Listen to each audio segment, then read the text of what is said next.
गया एयरपोर्ट के समीप स्थित द बोधी पैलेस रिसोर्ट के सभागार में आगामी 1 फरवरी को आयोजित एनडीए के घटक दलों की बैठक की सफलता को लेकर प्रेस वार्ता का आयोजन किया गया। प्रेस वार्ता में जदयू के प्रदेश प्रवक्ता नीरज कुमार, भाजपा के प्रेम रंजन पटेल, हम पार्टी के श्याम सुंदर, लोजपा के राजेश सिंह, रालोम के राहुल कुमार ने संबोधित किया।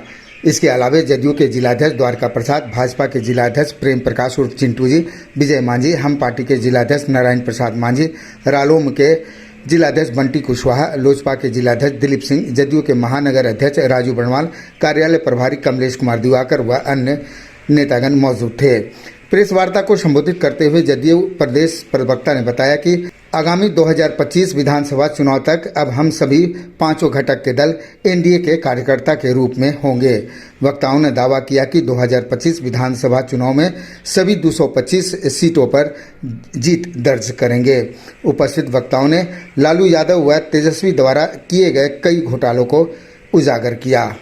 बहुत सारी चीज़ों को बयां कर रहा है, बहुत कुछ बताने की जरूरत नहीं है और हमारा लक्ष्य है कि 2025 में हम 225 सीट पर चुनाव जीतें और आदरणीय प्रधानमंत्री नरेंद्र मोदी जी का सबका साथ, सबका विकास, सबका विश्वास और माननीय मुख्यमंत्री नीतीश कुमार जी के नेतृत्व में जो सरकार चल रही है उसका साथ निश्चय, यही हमारे विकास का मूल मंत्र है और उसी की बुनियाद पर कार्यनीति पर हम काम कर रहे हैं।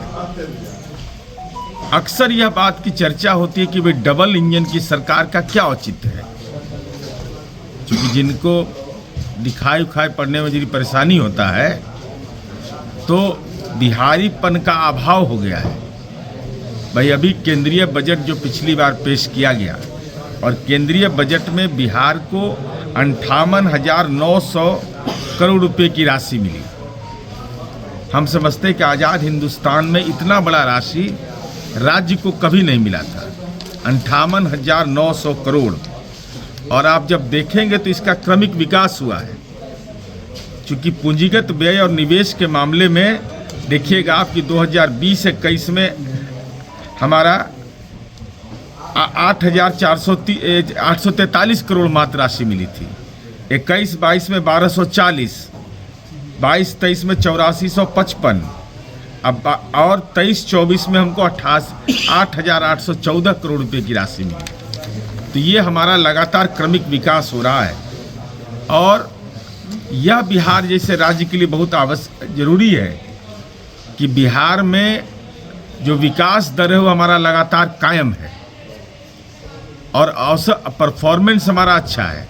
तो ऐसी स्थिति में केंद्र सरकार ने जो फैसला लिया कि 3651.12 करोड़ रुपया 50 वर्ष के लिए बगैर ब्याज के, यह बड़ा महत्वपूर्ण, इंटरेस्ट नहीं देना है बिहार सरकार को, 3651 करोड़ रुपया हम लोगों को राज्य को मिलना है, जिसमें इस साल हमारी उम्मीद है कि अच्छी राशि हमको मिलेगी।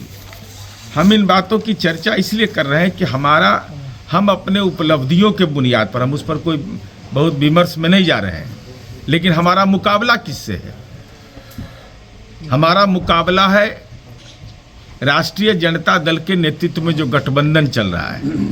तो हमारे नेता गांधी मैदान गया में सम्मेलन करेंगे, कार्यकर्ता सम्मेलन। हमारा विरोधी कहाँ करता है? एगो बंद कमरा में एकदम पैक, न कोई जा सकता है न आ सकता है। तो वहाँ यही ना देखा जाता होगा कि इनका ब्रासलेट व्रासलेट कैसा है, जरा देखें, सोना का सिक्कड़ उकड़ पहनते हैं कि नहीं, इनकम टैक्स रिटर्न है कि नहीं। अच्छा, नहीं तो आम जनता के बीच हम जाते हैं, ऐ चंद लोगों के बीच, खास लोगों के बीच जाते हैं। हमारा सवाल तेजस्वी यादव से आपके माध्यम से यह है कि अभी राष्ट्रीय जनता दल की कार्यकारिणी की बैठक हुई, मान्यवर लालू प्रसाद जी का यह बयान आया कि मैं अपने बेटा को मुख्यमंत्री बनाने के लिए घूमूंगा। तो आखिर तेजस्वी यादव आपने किस अधिकार से यह बयान दिया कि उम्मीदवार तय करेंगे, हम ठोक ठाक के उम्मीदवार बनाएंगे, किसी नेता की पैरवी पर नहीं बनाएंगे? तो क्या यह मान लिया जाए कि लालू यादव को उनके पुत्र तेजस्वी यादव ने राजनैतिक रूप से अपंग घोषित कर दिया, राजनैतिक रूप से असहाय घोषित कर दिया। क्या लालू यादव में राजनीतिक निर्णय लेने की क्षमता नहीं है? अगर तेजस्वी यादव के इस बयान को का निहितार्थ देखा जाए तो यह साफ होता है कि लालू जी का बोरिया बिस्तर समेट दिया गया है। तो पर लालू जी जब बोरिया बिस्तर समेटाइए गया तो लालू जी राष्ट्रीय अध्यक्ष बने हुए काहे के लिए हैं? तो राष्ट्रीय अध्यक्ष उनको हटाइए जब उम्मीदवार तय करने में उनका अधिकार है ही नहीं। एक तरफा प्यार कर रहे हैं कि हम तो पूरा बिहार घूमेंगे अपने बेटा के लिए। ये सवाल मेरा तेजस्वी यादव से है कि इसका जवाब दीजिए। लालू जी तो जो किए सो करवे किए, आप कब में निकल रहे हैं? सैलरी घोटाला के अभियुक्त है तेजस्वी यादव। यह जान करके आपको आश्चर्य होगा कि तेजस्वी यादव अपने एफिडेविट में जो देते हैं, इनको बात बेचारा को 11,000 वेतन मिलता है। यहाँ माननीय अभिराम शर्मा जी हैं, संजीव श्याम जी हैं, सब लोग हैं यहाँ पर बैठे हुए, विनोद यादव जी हैं, हम लोग भी विधायक एमएलसी हैं, तो हम लोग को भी वेतन मिलता है। ये तो लगता है कि अब मोनेस्ट्री को दान करते होंगे, तो हम नहीं जानते हैं। अब आप लोग बोधगया के लोग हैं, पता लगाइएगा कि विष्णु पद में जाके दान कर देते हैं, कि पिता महेश्वर में दान कर देते हैं, कि अनाथालय में दान करते हैं। सैलरी घोटाला के अभियुक्त है। ये सीधे तौर पर ये प्रमाणित होता है कि अपने सैलरी में भी गड़बड़ी, यह भी लोगों को नहीं बताना चाहते हैं। अब सैलरी किए तो किए, क्रिकेट घोटाला किए। अब गया के लोगों को जानना चाहिए, ऐतिहासिक धरती है। आप लोग पूछिए राष्ट्रीय जनता दल से कि विराट कोहली कब इनके नेतृत्व में खेले थे। क्योंकि तेजस्वी यादव का दावा है कि विराट कोहली मेरे नेतृत्व में क्रिकेट खेला। भाई, नई पीढ़ी को क्या संदेश दे रहे हैं आप? विराट कोहली इनके नेतृत्व में खेला, मैंने मजाको करता है तो कोई हिसाबे किताब से। अभी लोकल टाइप का मजाक होते को बात समझ में आवे। अंतर्राष्ट्रीय खिलाड़ी हैं और देखिए इनका दावा क्या है और पूरे राजनीतिक कैरियर जो इनका है। चूँकि बड़ा प्रवचन करते रहते हैं पलायन पर। प्रशासन काल में ये क्रिकेट खेलने के लिए गए थे झारखंड। बिहार में कोई उपाय नहीं था और पूरा क्रिकेट ही खेले 7 मैच और 7 मैच में कुल रन बनाए थे 37 गो, 37 बीपीएल, और 1 विकेट लिए थे। आज मैं एक आरोप लगा रहा हूं तेजस्वी यादव पर, यहां से आरोप लगा रहा हूं और ये बताना पड़ेगा तेजस्वी जी आपको कि आखिर क्या कारण था, कितना घालमेल हुआ है इस बिहार के अंदर में। अब समझ लीजिए कि आज तेजस्वी यादव का उम्र क्या है। 29 अगस्त 2003 को जब राबड़ी देवी राज्य की मुख्यमंत्री थी तो तेजस्वी यादव को खेल कीर्ति पुरस्कार दिया गया था। 13-14 वर्ष उम्र था। 2003 में 29 अगस्त 2003 में बोल रहा हूं, ऑन रिकॉर्ड, खेल कीर्ति पुरस्कार दिया गया। एक आदमी और जिसको दिया गया था पुरस्कार, वह बाबर अराफात थे, जो दिव्यांग बौद्धिक रूप से थे,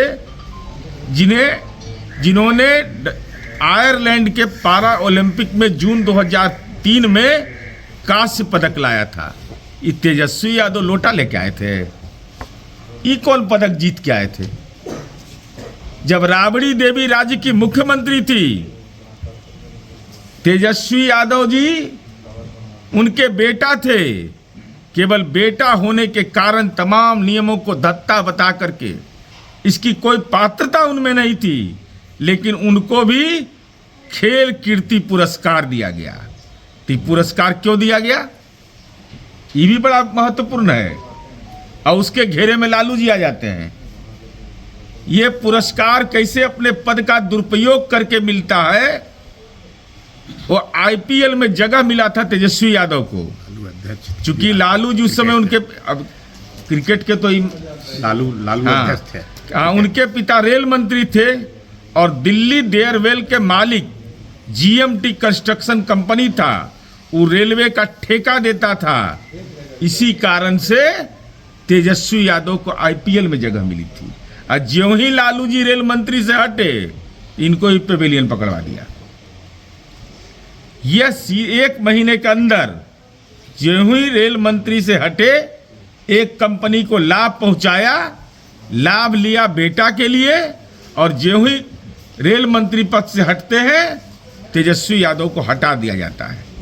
तो मेरा केवल यह कहना है कि मान्यवर लालू जी तो लालू जी हैं, इनके बेटा भी अपने आप में राजनीति में एक ऐसे उदाहरण है कि बचपन से ही घोटाला का चस्पा इनको अच्छा लगता है।